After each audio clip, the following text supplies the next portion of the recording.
Well, y'all, I guess Hurricane Hanna was not finished with me yet.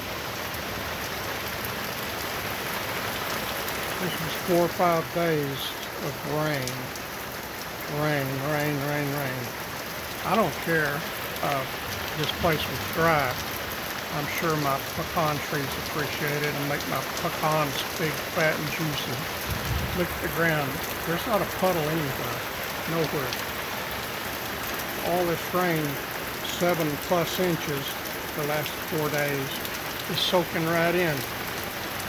So thank you, dear Lord, for the rain.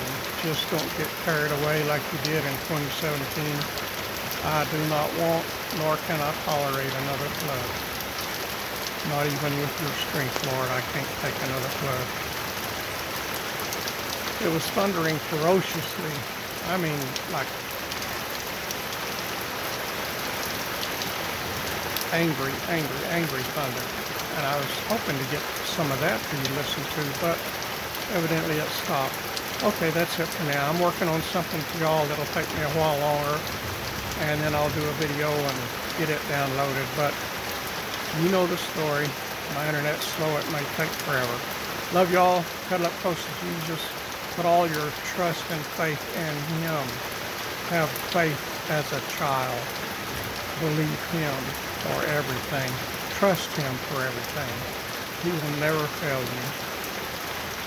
His ways probably may not be your ways, but He's never wrong. So give Him thanks for all things. Love you. Talk to you later. I got a lot of work to do.